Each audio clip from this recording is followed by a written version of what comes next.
Su amigo que con orgullo estrecha su mano, Porfirio Díaz. Que estábamos mejor en la época de Porfirio Díaz. Eso no es cierto. A los grandes benefactores de la humanidad, y usted es uno de ellos, porque usted ha creado nuevas fuentes de felicidad, de bienestar y de riqueza para el género humano, utilizando las más poderosas fuerzas conocidas: luz, electricidad, trabajo y genio. Su amigo que con orgullo estrecha su mano, Porfirio Díaz. Los poderosos. Porfirio Díaz, héroe, dictador o el hombre más poderoso de la historia de México. Ya estás aquí, otra vez, en Los Poderosos, donde no venimos a juzgar el pasado, sino a entender quién movía realmente los hilos. Y hoy vamos a hablar de un hombre que gobernó México tanto tiempo que generaciones enteras crecieron sin conocer otro presidente. Un hombre admirado por empresarios, temido por opositores, respetado por militares y odiado por revolucionarios. Un hombre que convirtió un país quebrado en una potencia económica regional, pero también un hombre acusado de enriquecer a una pequeña élite, mientras millones seguían viviendo en la pobreza. Octavio Paz escribió alguna vez que la Revolución Mexicana fue una rebelión contra el orden porfirista, y muchos historiadores coinciden en algo. Pocas personas han concentrado tanto poder en México como Porfirio Díaz. Porque el poder no es solamente gobernar. El poder es lograr que durante décadas nadie pueda imaginar un México sin ti. El soldado. Antes del presidente vino el guerrero. Antes del político vino el general. Antes del hombre poderoso vino el hombre que peleaba. Porfirio Díaz nació en Oaxaca, en una familia modesta. No heredó fortunas, no pertenecía a una familia aristocrática. No nació acomodado, se abrió paso con disciplina, ambición y guerra. Participó en la Guerra de Reforma, combatió durante la intervención francesa y se convirtió en uno de los héroes militares más importantes de su generación. Su nombre quedó ligado para siempre a la defensa de México frente a los franceses y al triunfo liberal. En una época donde los discursos importaban, Porfirio hablaba un idioma más convincente: las victorias. El hombre que tomó el poder. Lo curioso es que Díaz llegó al poder protestando contra la reelección. Sí, escuchaste bien. Su bandera fue no reelección. Se rebeló contra Benito Juárez, luego contra Sebastián Lerdo de Tejada, y finalmente tomó el control del país en 1876. Lo irónico es que el hombre que luchó contra la reelección terminó convirtiéndose en el rey de las reelecciones. 30 años de poder. Díaz gobernó directa o indirecta durante más de 3 décadas. Tanto tiempo que el porfiriato no fue un gobierno, fue una era. Mientras otros países cambiaban presidentes, México seguía teniendo a Porfirio Díaz. Su fórmula era simple: orden y progreso. O como lo expresaban los científicos, pan o palo. En términos modernos, si estabas de acuerdo había negocio, si no estabas de acuerdo había problemas. El México que construyó.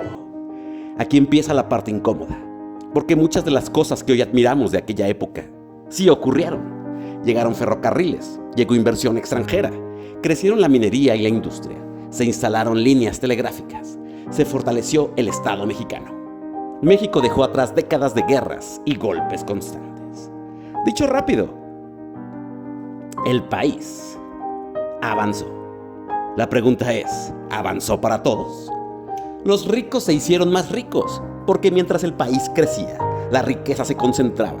Grandes hacendados adquirieron enormes extensiones de tierra. Empresas extranjeras recibieron privilegios y concesiones. Y una pequeña élite acumuló fortunas impresionantes.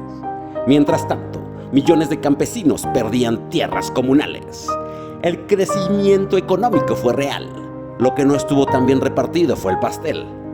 Esclavitud, la palabra es fuerte, pero hay que hablar de ella. Durante el porfiriato existieron formas de trabajo extremadamente abusivas, especialmente en haciendas, plantaciones y algunos centros industriales. Muchos trabajadores quedaban atrapados por deudas. Trabajaban para pagar, pero nunca terminaban de pagar. El sistema favorecía a quienes tenían poder económico, no a quienes tenían callos en las manos. Porque a veces una cadena no necesita hierro, basta con una tela. El precio del orden. Díaz logró paz, pero una paz vigilada, una paz donde la prensa tenía límites, donde las elecciones eran más decorativas que competitivas, donde el ejército y los rurales mantenían el control. El país funcionaba, pero la democracia respiraba con dificultad. Hay gobiernos que producen caos y gobiernos que producen orden. El problema aparece cuando el orden comienza a costar libertad. La revolución. En 1908, Díaz declaró que México estaba listo para la democracia. Muchos le creyeron. Francisco I. Madero fue uno de ellos. Lo que ocurrió después cambió la historia nacional. La inconformidad acumulada explotó y comenzó la Revolución Mexicana. En 1911, Porfirio Díaz dejó el poder y partió al exilio. Gobernó más de 30 años, pero bastaron unos meses para demostrar que ningún poder es eterno. Entonces, ¿Porfirio Díaz fue héroe o villano? Tal vez la pregunta está mal formulada, porque los hombres verdaderamente poderosos rara vez caben en una sola palabra. Fue un héroe militar, fue un modernizador, fue un autoritario, fue el arquitecto de un nuevo México y también uno de los responsables de las desigualdades que encendieron la revolución. Lo que nadie puede negar es que fue uno de los hombres más poderosos que han nacido en este país. Y quizá por eso seguimos discutiéndolo más de un siglo que el señor después. general Porfirio Díaz, presidente de la República Mexicana, da una carta del señor Tomás A. Edison. Chapultepec, agosto 15 de 1909. Señor Tomás A. Edison. Ahora, estimado y buen amigo, me refiero a su grata 8 de julio. Yo también, como usted, recuerdo con placer el tiempo aquel en que tuve la satisfacción de conocerle y conocer sus atrevidos experimentos, haciéndome partícipe de su fe inquebrantable en el grandioso porvenir de las ciencias físicas.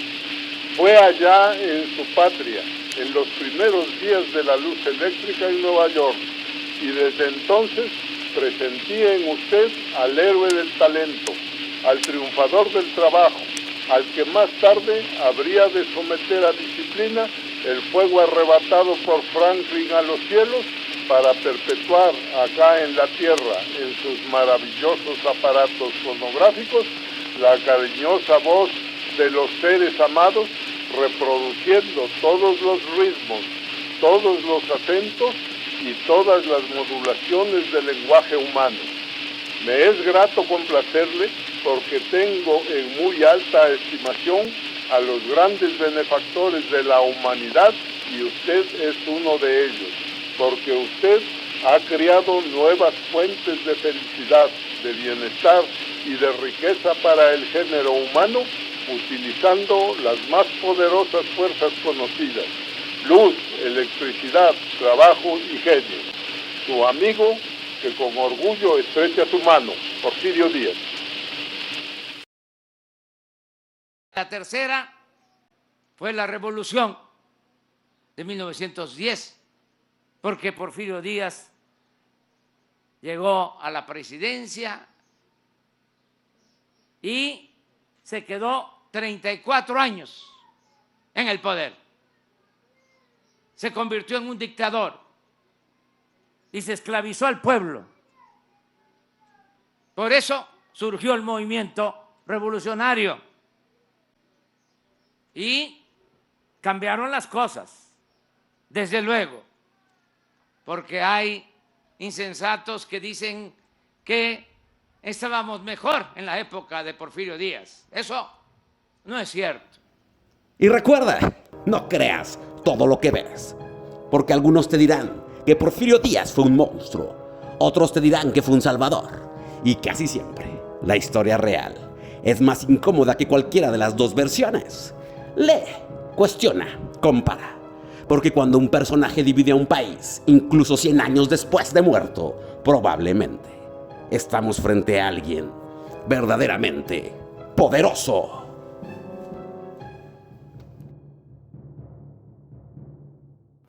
Suscríbete.